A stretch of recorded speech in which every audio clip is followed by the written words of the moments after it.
Formal nang binuksan ng Office of the Ombudsman sa publiko ang mga Statement of Assets, Liabilities and Net Worth o SALN ng mga opisyal ng pamahalaan.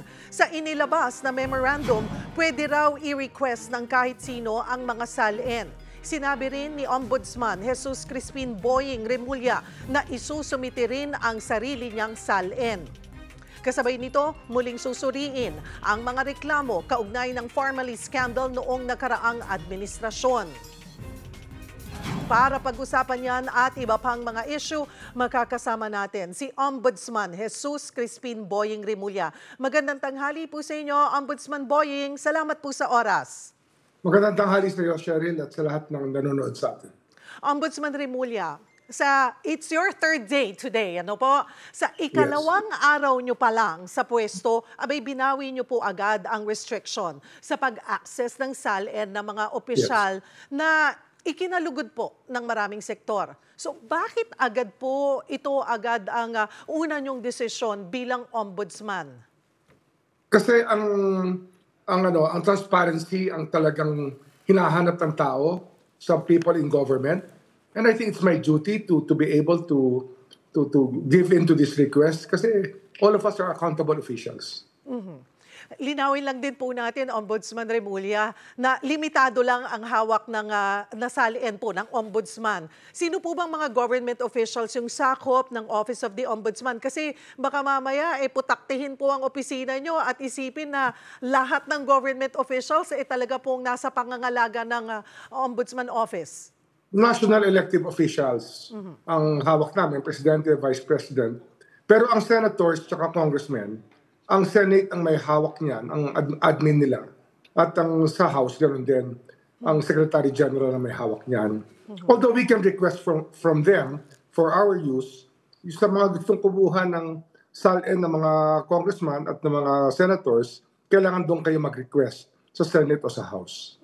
But are you encouraging also yung mga kapwa keeper ng mga SALN, kagaya po ng Office of the President, Judiciary, and then the Civil Service Commission na gawin din sana yung ganitong hakbang na mas magiging madali ang access ng publiko sa mga SALN ng mga opisyal ng pamahalaan?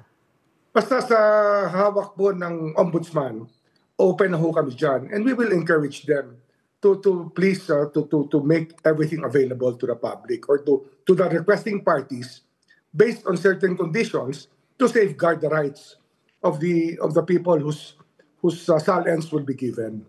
Yun lang naman yun Basta't walang violation of right, that shouldn't be a problem. Hindi dapat maging problema yan. Ombudsman Boying, paano nyo rin po naman din babalansihin yung transparency at privacy ng mga opisyal? Ano yan ang nire-redact natin talaga dyan, yung identity ng mga minor children at yung home address. At basically, yun ang pinaka-importante sa data privacy law. Yung telephone numbers, yung ibang mga bagay, mga ID numbers, yan hindi natin binibigay yan. Kasi nga, may data privacy pa rin ang tao. Sa pangalawang araw nyo rin po sa opisina, ay isa rin pong malaki ay yung sa Pharmaly cases. Pinabawi nyo po sa Sandigan Bayan yung mga unarraigned Pharmaly cases para i-review nga po ng Ombudsman.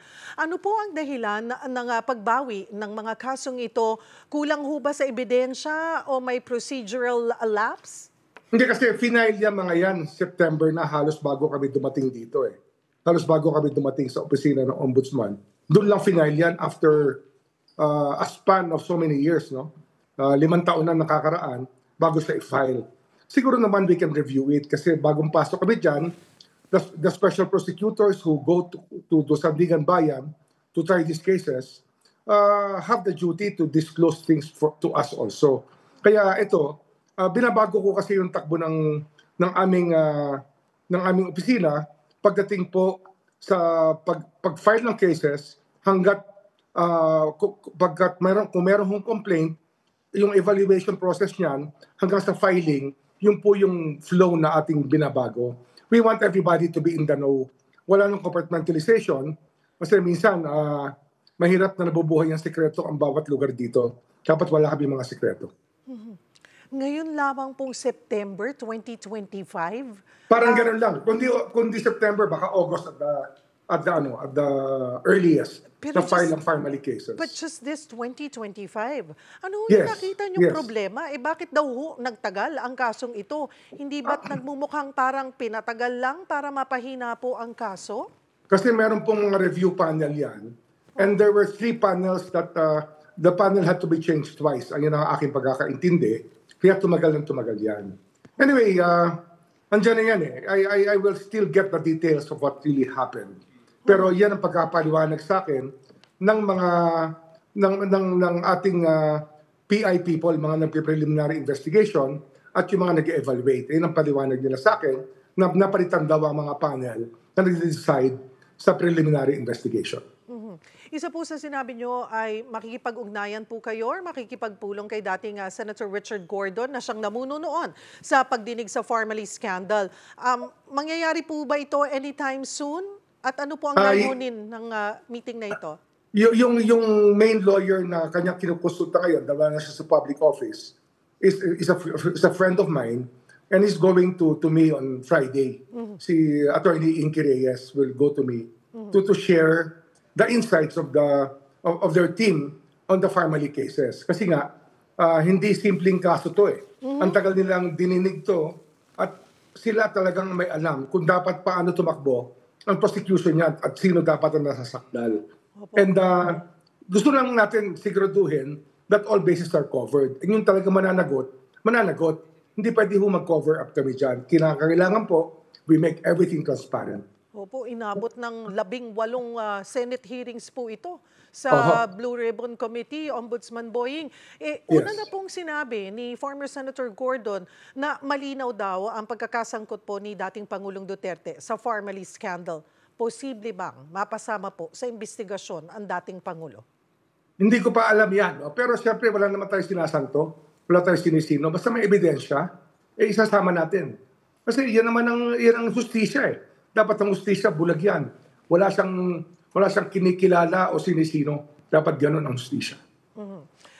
Sa isa pong panayam din kay dating Senator Gordon ay the reason nakikita niya kung bakit hindi masyadong umusad ito ay dahil po si dating Ombudsman Martirez ay tinalaga ni dating Pangulong Duterte.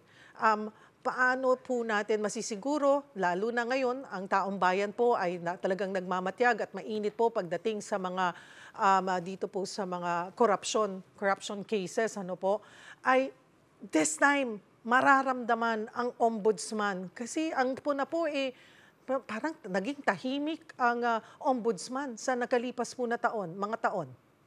Ano ito Cheryl, meron itong paradigm shift sa attitude ng Office of the Ombudsman because of, siyempre, leadership style ko yan eh. I want it to be transparent. I want people to be in the know. In a best way possible without violating any rights. Yun po yung gusto natin mangyari dyan. Kasi corruption has been our concern for the longest time. But yun nga, actually, more than 30 years ago when I was still studying in the College of Law, ay nakita ko na talaga yung purpose ng ombudsman. And somehow, I've been disappointed in so many ways kasi nasasayang yung powers ng opisina at yung pwedeng gawin ng opisina hindi lang because it's powerful but because they represent people's interest. Yung public interest dapat pinupukaw yan at talagang binubuhay ng Office of the Ombudsman. That's why, transparency is the name of the game now. At isa po sa babantayan sa Ombudsman ngayon, itong mainit na investigasyon ng Independent Commission for Infrastructure sa umano'y anomalya nga po sa mga flood control project. Kayo po ang susunod na hahawak dito. Handa na po ba kayong tanggapin? O may mga natanggap na po ba kayong dokumento at rekomendasyon ng komisyon? Sa komisyon wala pa, pero malamang magkita kami sa susunod na linggo, baka puntahan ko sila, para to visit the proceedings at para mag-compare kami ng notes kasi nga yung na-file na sa akin, nag-file sa akin sa Ombudsman's Office nung wala pa ako, si Secretary Vince Dizon at nag-file na ang DOJ kahapon. Ang DOJ nag-turn over na ng documents kahapon and para hindi mag-double up ang efforts, para hindi mag-doble-doble at masayang ang oras, I have to share notes with them para pwede na laktaban yung ibang mga bagay na na-file na para pwede sila dumiretso sa mga topics na bago pa at hindi pa nadadala sa Office of the Ombudsman. Kasama raw po dito ang ilang politiko at DPWH officials. May katiyakan bang walang sasantuhin? Kung kaalyado ng administrasyon ang madadamay, kaya nyo bang ituloy po ang kaso hanggang dulo, Ombudsman Boying? Wala akong sisinuhin dito kasi nga ito nga yung pinanumpaan ko sa aking panunumpa bilang ombudsman. Ngayon po, ako'y head na ng isang constitutional body. Ito ay katungkulan ko sa taong bayan. Hindi muna tayo didiin o kaya sasandal sa kahit anong political leaning. Dapat po dito, para sa taong bayan talaga, para mapahusay natin ang takbo ng gobyerno. Yun po yung purpose ng ombudsman, to make sure that government functions properly. Ombudsman Boying, ramdam nyo ba yung pressure? Knowing na nga na ombudsman ang magpapasya kung may kakasuhan at nandoon din ba yung pressure na kaya lang naman niya napili dahil kaalyado ng Pangulo. Parang katulad din sa mga nakalipas na napipiling ombudsman na laging kaalyado daw po ng administrasyon. Paano po Cheryl, maiiba? Ano yan? Ang pressure dyan kasi, siyempre, kung talagang masyado kang malapit sa tao na pwedeng tamaan ng kaso. Sa akin kasi dito, marami akong kaibigan na tatamaan talaga. Alam ko na. Kasi nga, may nabuklat kaming record ng isang araw, nabuklat namin yung record, at may nakita ko na may isang contractor na may dealing sa dalawang kongresista na parehong kilalang-kilala ko at tatamaan talaga pagdating ng panahon. Kakalapin lang namin yung iba pang detalye ng transaksyon, pero mabigat talaga yung ebidensya na nakuha ko ng isang araw.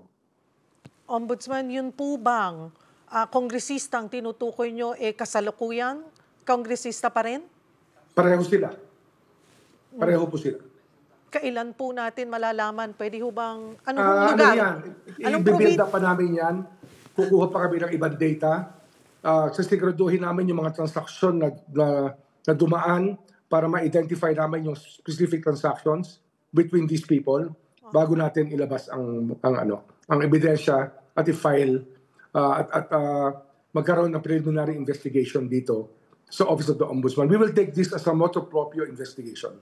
Hindi ho ito nanggagaling sa ibang lugar. Ito po yung motu proprio natin ginagawa within the scope of our powers. Ito po ba may kinalaman sa flood control projects or iba pa pong... marami kasing infrastructure projects na maraming irregularity bilang flood control. But flood control is the most glaring dahil sa ghost projects at sa laki ng amount involved. Pero ito po, lahat po ng lugar kung saan nagdadamage ang taong bayan, yun po pupuntahan natin upang linawin ang papel ng bawat isang opisyal ng gobyerno na nagkaroon ng papel ng paggawa ng kasalanan sa taong bayan. Yun po talaga ang nais natin ayusin. At gusto po talaga makakita ng taong bayan ng talagang pangalan tao talaga pong involved. Ano po? No, hindi ho magtatagal yan. Basta ako po, I will always be available. I will make myself available. I will be transparent.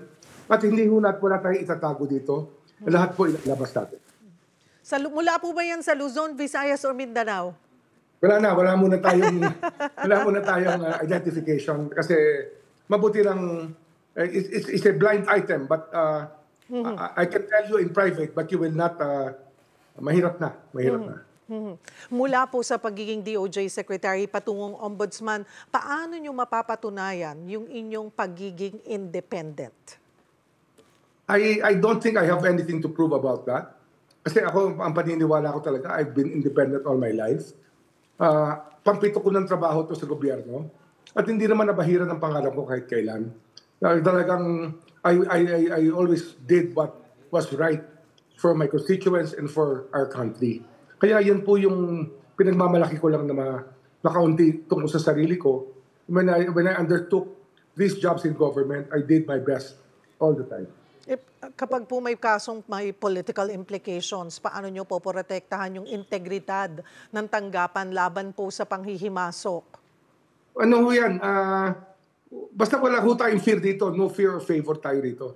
Basta diretso ho tayo. We will go straight to the point and we will hit them when we have to hit them because the evidence is strong. Ebidensya pa rin, Cheryl. It will all depend on the evidence. Sabi ko nga po, pansin na tahimik ang ombudsman nitong mga nakaraang taon sa gitna ng mga issue ng anomalya.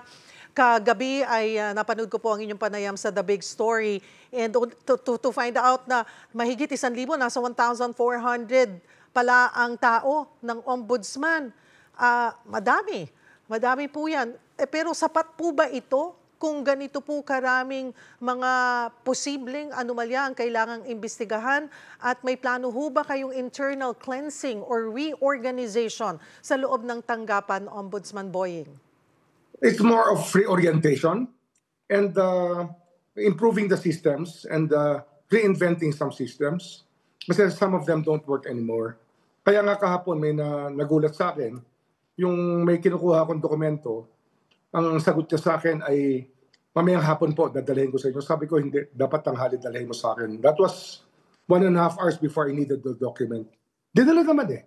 Pero sanay sila talagang hindi talaga urgent ang gawain. Ako kasi I've always acted with a sense of urgency. As I always said in the DOJ, and I'm saying it now in the Office of the Ombudsman, the deadline is always yesterday. Isa pa, sa mga plano nyo po ay ibalik yung pagtatalaga ng resident ombudsman sa bawat ahensya ng pamahalaan. Bakit nyo po gustong ibalik yung ganitong sistema? I-rotate natin yan. We will assign ang resident ombudsman. There will be a few coming from the ombudsman's office, but we do not want them to be familiarized too much with the agencies kasi may mga temptation. Nakita ko na yan 27 years ago when I was working in Malacanang. When I was studying the corruption patterns, talagang nakita ko talaga yung familiarization is one of the keys to corruption. Kaya dapat talaga i-rotate ang tao, wag pagpatatagalin sa isang pwesto, lalo na sa trabaho na kakatulad ng COA or ombudsman. Kailan mararamdaman ng publiko ang mas mabilis po at mas matapang na aksyon ng bagong ombudsman? Nangyayari na po yan. Basta hingi lang po tayo ng konting pasensya kasi may proseso po at may karapatan po ang mga tao nating uusigin. May karapatan po sila na to a lawyer, to due process. Ilagagalang po natin yan.